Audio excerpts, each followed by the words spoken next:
Something else. Whoops. Okay, let's try that again. So you were telling about a story about I had asked you about your grades in school, and you were telling about how you were good in sports. Yeah, and I was sort of a leader in that I was the captain of the team, and I think I was very nice to lesser players. When they chose teams, there were always kids that couldn't play very well, and nobody would want them on their team. And I would always let them play on my team.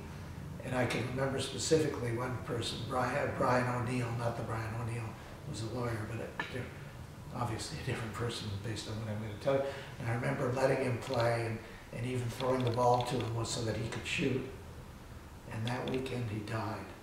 Oh my God. And I mean, I felt terrible and good because I had done something nice for him before he died. And he was very happy to have played. Who knows? Maybe I killed him by letting him play. He was so nervous. But anyway, that happened. Your question Was whether you ever got straight A's? Because I know straight A's. Yeah, at one time they gave us our first report card, and when they gave it to us, they told us, you know, there were some things like athletics. The teacher didn't get we didn't get a chance to see you, but we sort of estimated what you should get. And then the teacher said, if there's anything about your report card that you think is wrong, you should of course come and see me and tell me, and I'll listen to you. So I did, and I went with members of my class, and I remember telling the teacher that I'm very good in sports.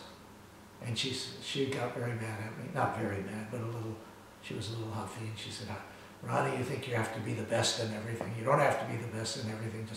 Just because you are good in academics doesn't mean that you have to be good in sports.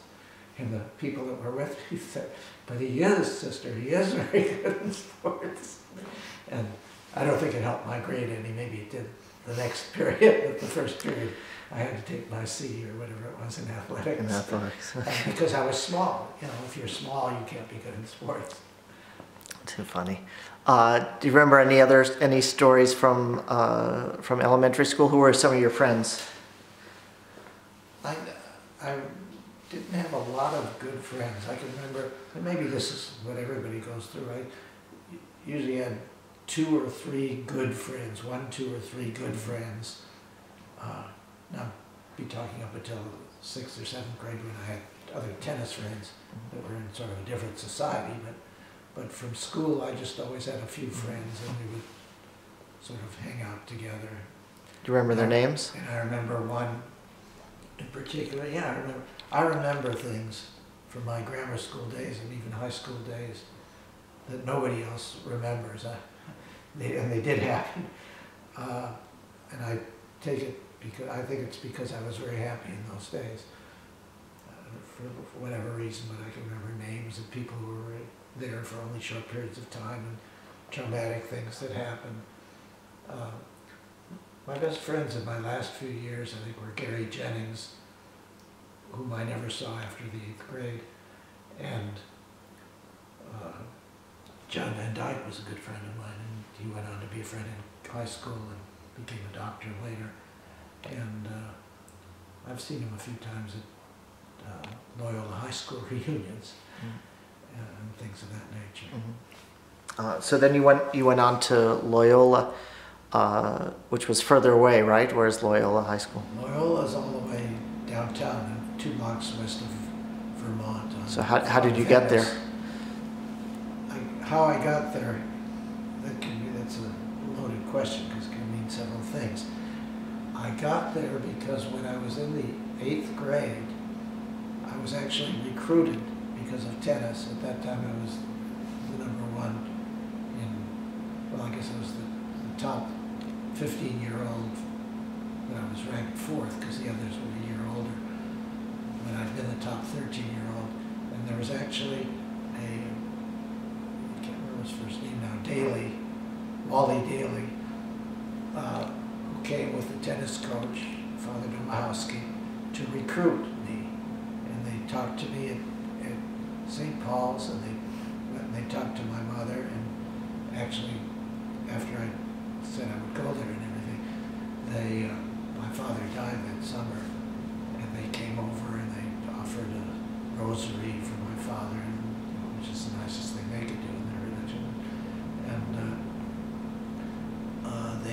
they promised me, not only gave me a full scholarship, but a ride, which was a long way there, which I got a ride from the guy who lived on Kenner all the way down to school and back. But often I didn't go back because I had to play tennis or something like that. I played on the tennis team, and I would hitchhike all the way home or take the bus, get home about 8 o'clock in the evening. Wow. So your father died before you started at Loyola? That's right, he died this summer. Right, that summer. He'd been sick for a while, right? Yeah, my father was sick most of my life, and off and on. When he was well, he was, we would go for walks and do things. He never was like the father who goes out and plays football with you or something. And I think he felt very bad about that. In fact, I know because he wrote a letter about it. Yep. But, Speak a little louder. So. Oh, he wrote a letter about it. But when he was well, he spent a lot of time with us, and we played a lot of games, indoor games. He made a lot of games out of wood and chess sets, and I would kibitz when he would play solitaire. He liked to play solitaire. I don't think he especially liked me kibitzing all the time. You played a lot of chess as a kid also, right? I played chess with my Uncle Rudy, who was a very good chess player, and also with, I think the person who was really, as far as I know, they were around my family the most, Otto Weiss, who was a master chess player, or maybe I think he was a master. And at any rate, it was very good. He would come over to my father's house, and they would have parties, and they would be talking about music and everything, and I would be in the other room doing my chess move. Would come in and tell Adi Weiss what my chess move was, and he would immediately tell me his move, and I would go back and continue the game. And he would go back to the party, right? He would be, he wouldn't leave. He would be sitting in his chair, and as soon as you can picture it all in his mind. Oh, he did it all in his head, yeah. Yeah, he was, these people, some of these chess people are amazing. They can do that. Amazing. And I played a lot of correspondence chess with Rudy. My Uncle Rudy, I still have a card from that. And with Adi, I think, for a while, too. Otto Weiss, unfortunately, when my mother was sick and dying of cancer, he called once, and she was just too sick for us to let anybody talk to her. And I guess it's just part of the upset of seeing her dying, or knowing that she's dying, and he was very mad at us. We never made up. He just wouldn't forgive us or understand that there was a reason why we couldn't have her talk to him at the time. Yeah. That's too bad. And she was, taking a lot of morphine. Well, when you're, yeah, should we stop?